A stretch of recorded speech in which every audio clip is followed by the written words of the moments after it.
Hello, you wonderful people, and welcome to another episode of SuperFantaFi. This being a show where we talk about TV shows of the supernatural, fantasy, and or science fictional genre. For today's episode, I'm going to talk about Welcome to Japan, Miss Elf, Season 1, Episode 5. A lot of really interesting things went down in this episode, so let's break it down. So we're picking up where last episode left off, where Kazuhiro and Marie are enacting their plan to rescue the Beastkin child. His name is Mui, which we learned a little bit about him at the beginning of the episode. He was being raised by his grandfather, who was telling him the story about the magic stone that they have. It's like this is like the rarest and this is the best one around, but it also came about with disaster because this very magic stone is what led to their village getting destroyed. I initially was under the impression like their entire village was wiped out in regards that everyone there was killed, but I think it's more like their home was destroyed and basically the Catman people scattered all around the country, and just Mui is here with their grandfather, and obviously, we come back to present day, and once again, that overload ability is really dope. Once again, it's like a less traveled, it's very, very much less traveled instant transmission from DBZ. But I love quick movement techniques like that, so he's able to kind of get around while Marie is using the spirits from her sorcery to make herself cloaked in invisibility, while also summoning a bunch of those little fire dudes from last episode and makes them kind of send off like little pot shots against the monster when it eventually gets summoned, just kind of keeping it distracted while he's going to try and rescue the Mui, which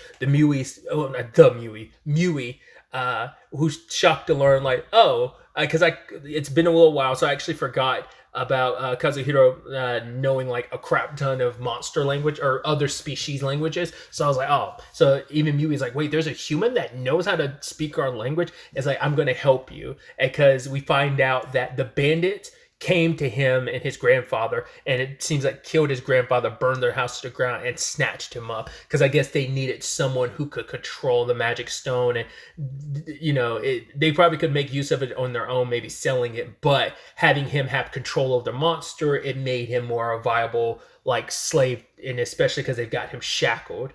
And obviously you got to give it up to Kazuhiro for like outpacing all those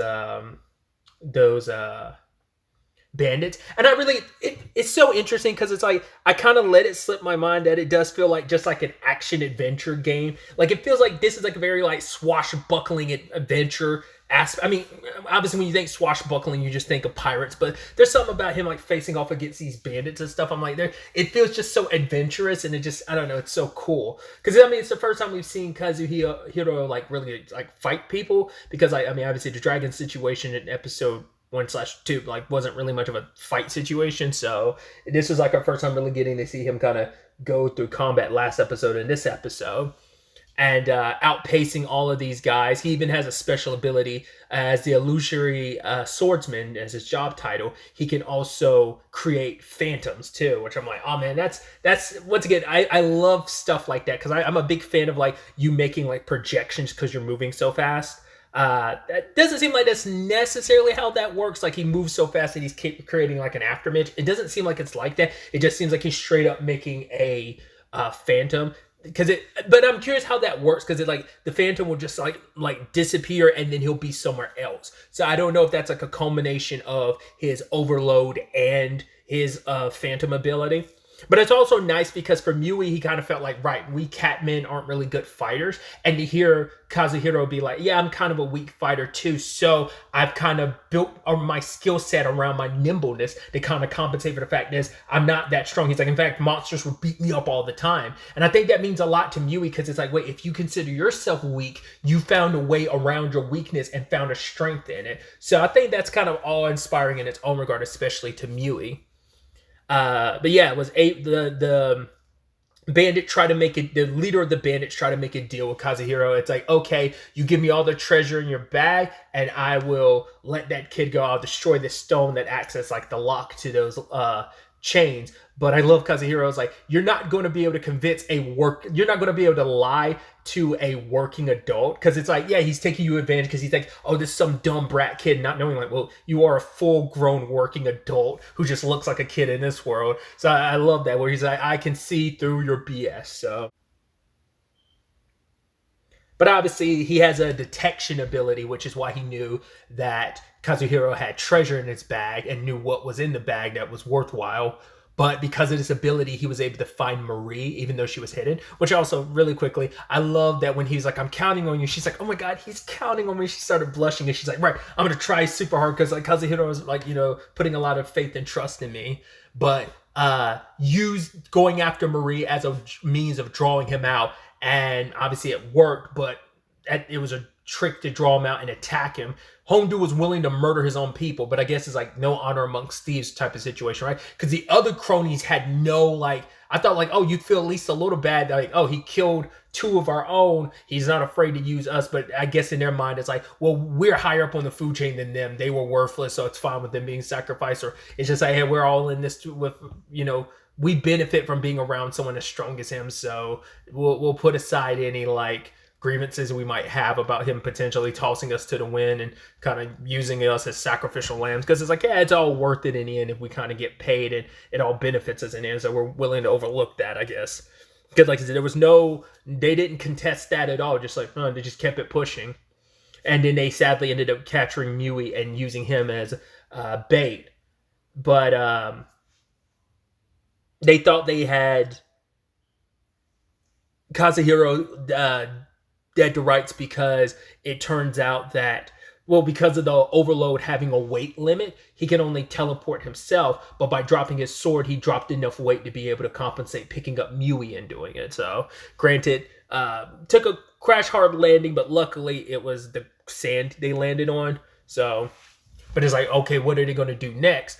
But then the monster rises up and appears to have killed the boss, because we didn't see him afterwards. Like the platform they were on got crushed, so the thing, I guess, maybe gobbled them up as it was coming up. I was like, oh, wasn't expecting that to be. I mean, later on there's a conversation of the remnants of the bandits, so I'm like, did they get away? I highly doubt it. It's most likely a thing of they got gobbled up, but anyone left from that group of bandits is probably scattered to the wind, is kind of the point that was made later.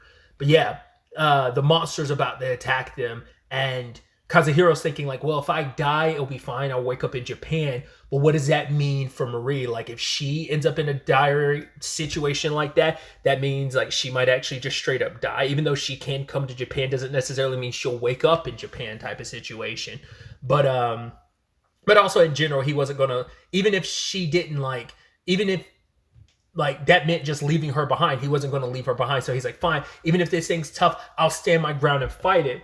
But it becomes a moot point, because at first when the monster stopped, I was like, oh, does the kid have a lot more control of this monster, so it's willing to listen to him now? I thought it was going to be kind of like, hey, like, because I summoned you all the time and now you're kind of loyal to me. But it's like, no, it's after the magic stone, because we get the rest of the story from Yui, from his grandfather, that when that magic stone was on Earth, that creature popped up, was summoned, and it kind of wreaked havoc on the village. So this thing the entire time has, and this was years and years ago, I think like 200 years ago, Mui's grandfather said, basically this thing has been hunting the magic stone every time. That's why it was summoned, because it feels like, oh, this is the thing I'm looking for, but it's never been able to get it. And now Mui ends up giving it, and the creature goes off burying itself beneath the oasis. But then as it's leaving, it unveils a hidden dungeon underneath.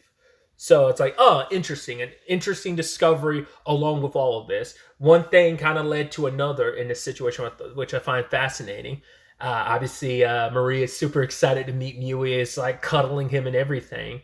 But they kind of form, I guess, a guild of some sort that shows up, keeps camp around there. It's like, cool, well, the country's kind of allowing us to investigate this dungeon. We have no idea whether good stuff will come about it or whether this will mean and spell danger. They'll also, on behest of Kazuhiro, like, will also look after Mui. But because, like, I forgot what it was. Oh, there was something special about Catman that is going to be important going forward for the country. So they're going to be looking out for Catman, especially Mui, for Mui's best interest. I can't remember what it was that Catman are special for, because he said in the episode in that scene, but I don't remember what it was now. But it's something so important that it's like they got to foster a good relationship between humans and Catman, because it's good, that partnership in that it's going to be needed going forward. Because I wish I could remember off the top of my head what that thing was. But yeah, I think it's interesting because, well, first and foremost, knowing like, oh, you have to like report any dungeons you find. But I guess it's like, well, you need to make it like a generally well-known thing, even before they went to investigate it. But I guess maybe like there has to be groundwork in exploration, and they have to determine whether or not there's like kind of be able to grade a dungeon to see what's there before they allow the public to kind of just run free reign. So that's why but my point was like, it's interesting it works like that, because you would have thought like Kazuhiro would have just like jumped into it immediately, but it's like, no, I'm away. And it's a little scary, but he's exhilarated by the thought of whatever adventure might await inside this secret dungeon, what might be buried underneath. I'm curious if it's the last time we're going to see of Mui, or will Kazuhiro and Marie run into him from time to time while they're in this world? It's going to be interesting to see where they go next. It is nighttime here, so they might, next time we catch up with them, next episode, they might be back in Japan for all we know. So I'm really curious to see what happens. I mean, what's next for Kazuhiro and Marie on their adventures, both in this world and in Japan. So it's going to be interesting to see what happens next. But really, that's all I wanted to talk about. Till the next time we meet, be happy, be safe, live life to the fullest, and enjoy it. Good day and goodbye.